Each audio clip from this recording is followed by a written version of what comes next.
ꯃꯣꯏ ꯀꯅꯥꯒꯨꯝꯕ ꯗꯦꯁ ꯑꯃꯒꯤ ꯗꯕꯥꯞꯇ ꯄ꯭ꯔꯦꯁꯥꯔꯗ ꯃꯈꯣꯏ ꯊꯕꯛ ꯁꯨꯕ ꯅꯠꯇꯦ ꯌꯨꯔꯦꯅꯤꯌꯝ ꯏꯟꯀ꯭ꯔꯦꯁꯃꯦꯟꯁꯤ ꯂꯦꯞꯂꯣꯏꯁꯤꯅꯤ ꯏꯔꯥꯟꯒꯤ ꯇꯔꯞꯇ ꯍꯥꯏꯔꯤꯁꯦ ꯌꯨꯔꯦꯅꯤꯌꯝ ꯑꯩꯈꯣꯏꯒꯤ ꯁꯦꯝ ꯁꯥꯗꯣꯛꯄꯁꯦ यूरेनियम इनरिचमेंट लेपलोसनी ईरान की तरफ से लेपलोसनी लखाम नंगना कदम तौरसु अमेरिका लखाम प्रेसार तौरसु लेपलोसनी मखोई न्यूक्लियर बोम साबगी नते यूरेनियम अखोई इनरिचमेंट तौरसे मखोई ईरान हारिमनबु असि बिजली पैदा तौबैदमक्ता बिजली करेंट पैदा तौबैदमक्ता यूरेनियम सी इनरिचमेंट तौरमनी सिनी ईरान की supreme leader Ayatollah Ali Khomeini ना हारिसे असिगा लोगेदा गाजा मनुंगदा इजराइल की फोर्स हमसे नहीं लेते पाउनी लेतबसीगा इजराइल की फोर्स अराउंड नहीं मरी सूर सोशल मीडिया अतैदी याम साथीना लेतबगी वानी सोमददी अजुम मखोइना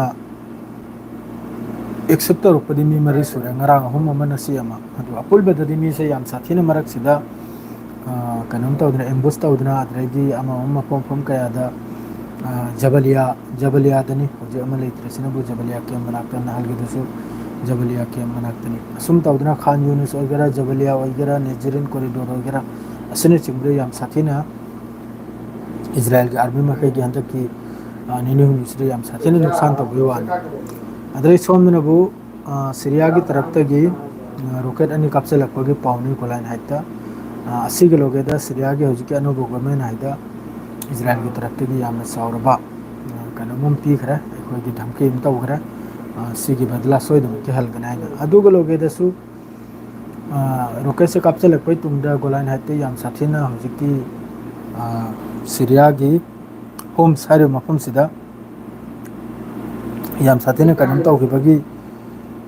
पाउ लैको याम साथीना इजराइल की तरफ तगी कापखिबगी पाउ लै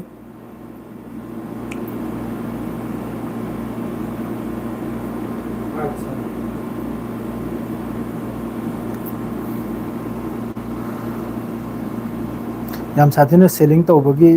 कनम लै इजराइल की तरफ तगी याम साथीना सेलिंग असिगी हान बनी बशर अल असद की सरकार की किन थबगी मतुंगदा सरकार से कायबे मतुंगदा अहम सीरिया की तरफ तगी हान बनी सिगी हमला से रॉकेट अनि नि अदुई मतुंगदा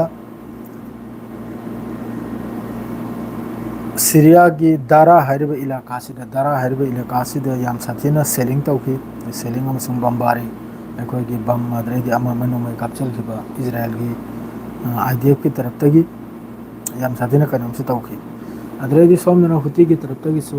तेल अविवता रॉकेट कापचलकपगी हाइपरसोनिक मिसाइल कापचलकपगी पावम लाई असिसु मखोइनि इंटरसेप्ट तौई हाइरिको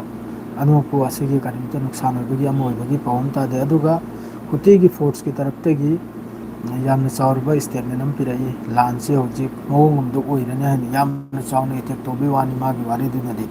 याम साथीना चावना इजराइल की मथक्सिदा सोमदगजु सीरियादगी हजिक कापचलैसी हजिक अनौब सरकार से कापचलैब्रा नाहोय अतोप ग्रुपना कापचलैबसिसु याम कन मनुंग इनक्वायरी तौनरी अदुगा गाजा मनुंगदा अदुम मी सिबिसु तोक्ते नहीं हजिक ममांग स्कूल अमदा मखोइने अटैक तौदना मी अंगांग भी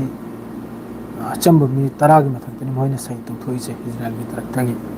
अदु हजिक फावगदि से फावखक्तनी मखोइगी मियंग नहीं लैतरे मरी सुरे मादुगा सोशल मीडिया दरि याम साथिन सिबे वानी को अदुगा पाउसी यामना कुपना इन नहीं से तौगाइन तौने अदु आई नहीं सु हयेंग सु थबुक से खर चिल्ले अदुना आई पाउ से भजन पिरक ngamdra खयन फम्मेगा फजना पाउ पारकन दो नमद्रा हजिक से हमको बेहरन थौकदोरमने अदुना मैं मरो बियादे असे खक्तने हजिक की हेडलाइन हाइबबु ईरान ना अमेरिका के यामत्राना पुरक्प मखोइगी हजिकी कनो मखैदि न्यूक्लियर डील मखैदु सुया याखिद्रे ईरान हाइकरे मोइगी देश के खिलाफ तने अदुना यूरेनियम इनरिचमेंट तौबसि सुबले लोइसिने ईरान की तरफ नंग तौनिंग तौरुसिने अदुगा लोगेदसु ईरान की अखोइगी यूरेनियम